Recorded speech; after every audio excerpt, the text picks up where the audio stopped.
Salut tout le monde, très urgent. Guerre froide entre l'Algérie et la Russie, l'Algérie et la Chine. Mes chers amis, les attaques terroristes de Tinzaouaten, nous allons décortiquer aujourd'hui avec des révélations choquantes. Mes chers amis, aujourd'hui, samedi 10 août 2024, mes chers amis, qu'est-ce qui se passe? Déjà, la Russie de Vladimir Poutine a commencé à tisser une nouvelle alliance.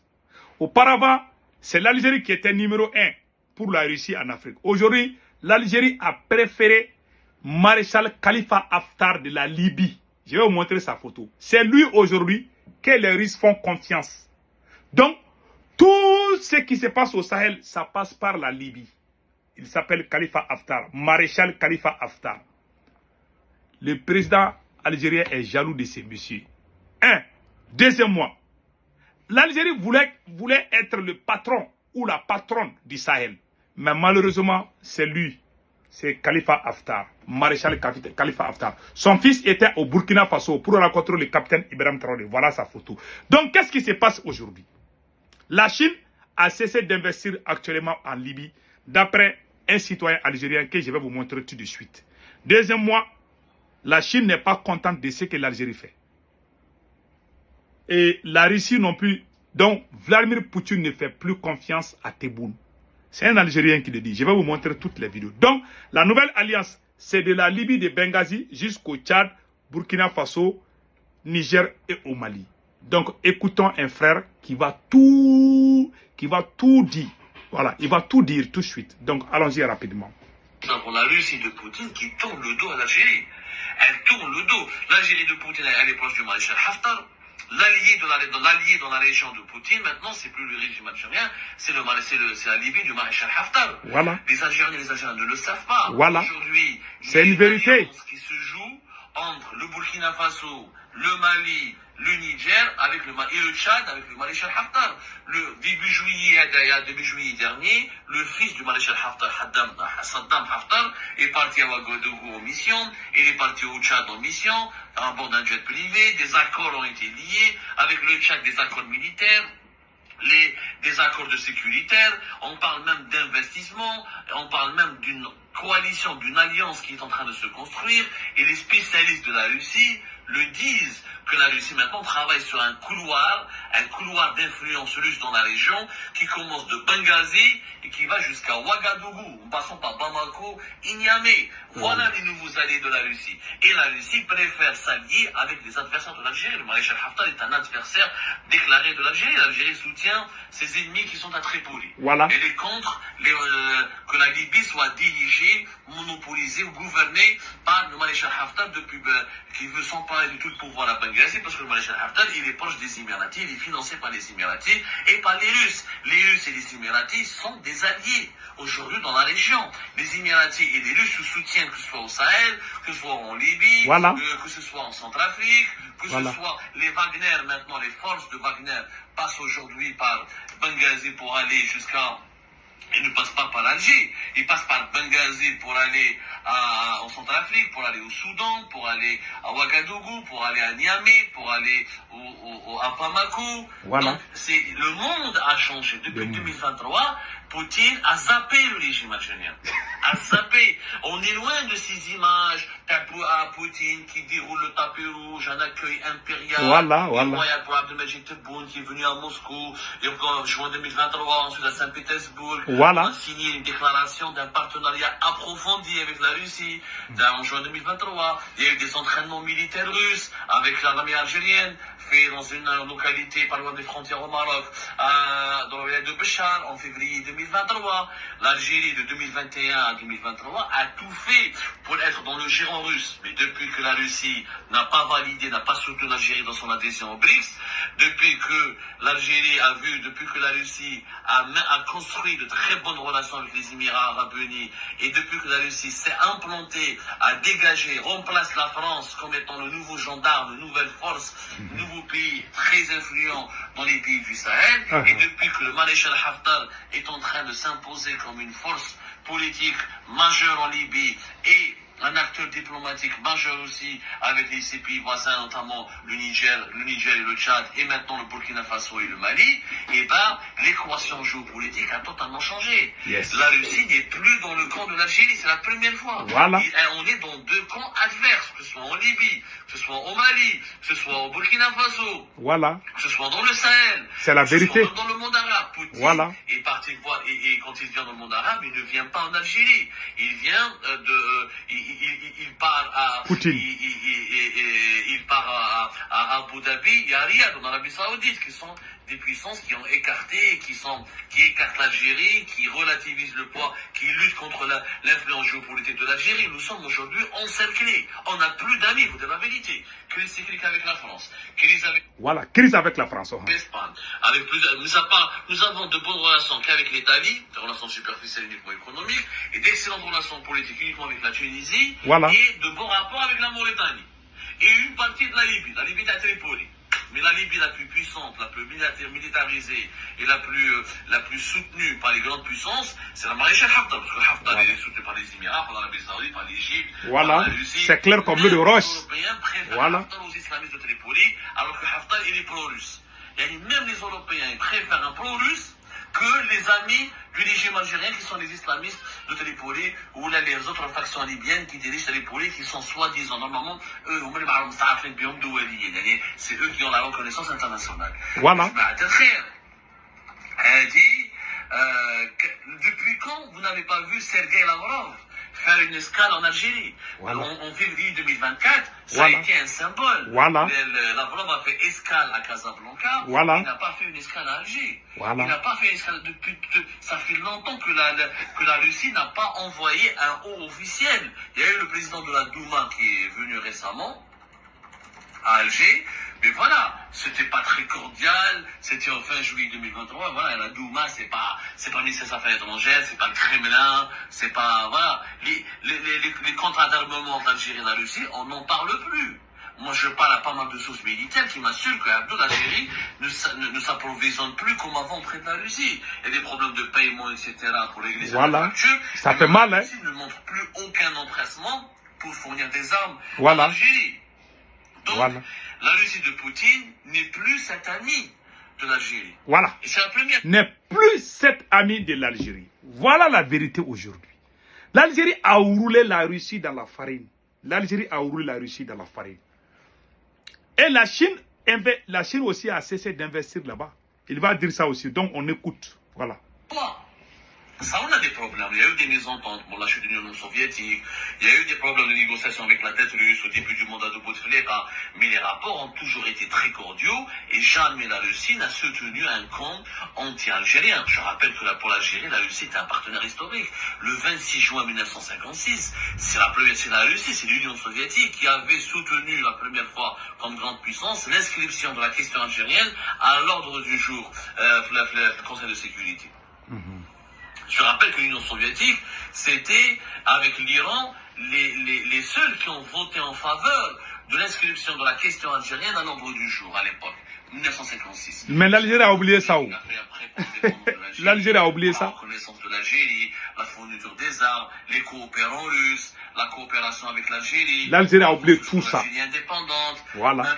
L'armée algérienne, elle s'est faite, tous les grands dirigeants algériens militaires se sont formés en Russie. Il y en a Voilà. pas un qui a pris les commandes d'une direction importante ou d'un corps stratégique au sein de l'armée algérienne qui n'est pas passé par une académie militaire à Moscou, à Saint-Pétersbourg ou là à Leningrad ou là dans les grandes villes russes.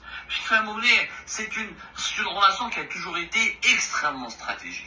Mais Tebboune a gâté. Pour l'Algérie, elle a toujours voulu rééquilibrer et empêcher ou la stopper ou la, disons, relativiser ou la bloquer l'influence pro-occidentale dans la région, notamment à travers le Maroc et d'autres pays de la région, en s'appuyant sur l'influence russe. L'Algérie était l'arbitre, si vous voulez, grâce à son amitié avec la Russie, grâce à son partenariat renouvelé sans cesse avec la Russie, c'est elle qui a empêché l'Occident et l'Empire américain notamment de s'emparer de tout le Maghreb et de toute l'Afrique du Nord comme d'une bouchée de pain.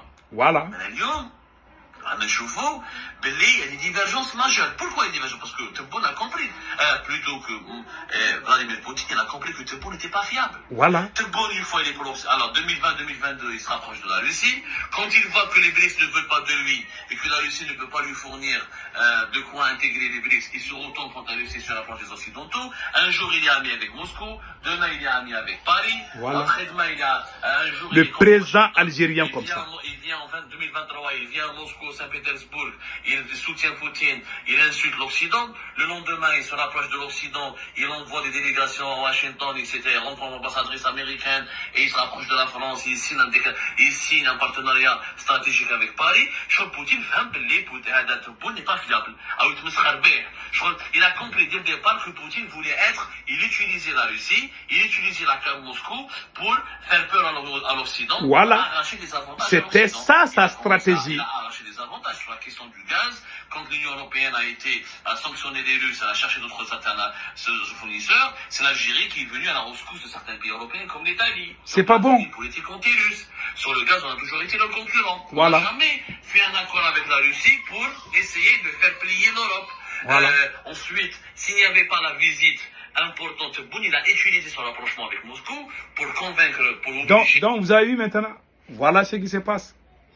Quand ils ont mis embargo sur le gaz russe, Algérie étant alliée de la Russie est allée vendre le gaz aux Européens à la place de la Russie. Quelle trahison. Allons-y, écoutons. Poutine, Tebboune, il joue un double jeu. Mararouche, il n'était pas sincère avec la Russie.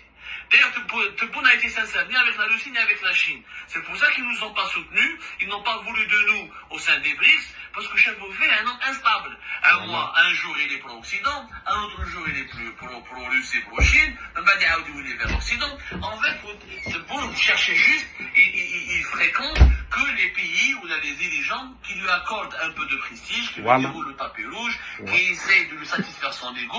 C'est ça. Un dirigeant égocentrique qui n'a pas de projet de société, qui n'a pas une vision géopolitique intéressante, il n'a pas un projet pour la région, et c'est pas un leader réellement. Le président algérien. C'est pas un leader intelligent. Poutine l'a zappé. Il préfère Maréchal Haftar. Il préfère MBZ, Mohamed Ben Zayed El Nahyan. Il préfère les militaires maliens, les militaires du Niger. Mais nous avons perdu cette amitié avec la Russie. Aujourd'hui, qui est notre ami?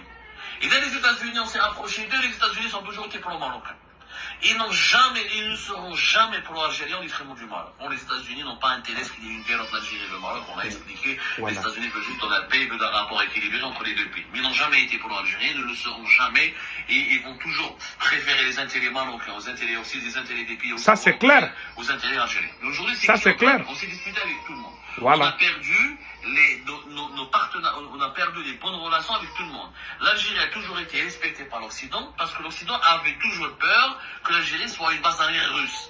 Aujourd'hui, l'Occident a compris que Poutine a zappé l'Algérie et la base arrière russe, ça sera la Libye de Haftar. Voilà. Aujourd'hui, on fait peur à personne. Voilà. On fait peur. On n'a plus d'alliés. Qui va nous vendre des armes? Est-ce que les États-Unis vont nous vendre des armes? Voilà. La Russie? Jamais de la vie. Jamais de la vie. Ils ne donneront jamais les avions les plus supersoniques, etc. Ils vont jamais. D'abord, on ne peut pas passer d'un fournisseur traditionnel historique qui est la Russie. Durant des décennies, on avait 80-90% de nos armes venaient de Russie. On ne peut pas remplacer cet approvisionnement militaire russe par un approvisionnement militaire américain en quelques années. Ça va créer des dérèglements, ça va déstructurer le fonctionnement de l'armée algérienne. Et d'ailleurs, les dirigeants militaires algériens n'en veulent pas. Ils sont d'accord pour diversifier les partenariats et les fournisseurs, mais pas de zapper le partenariat russe, le fournisseur russe. Voilà. Le régime Tebboune dans une situation extrêmement compliquée.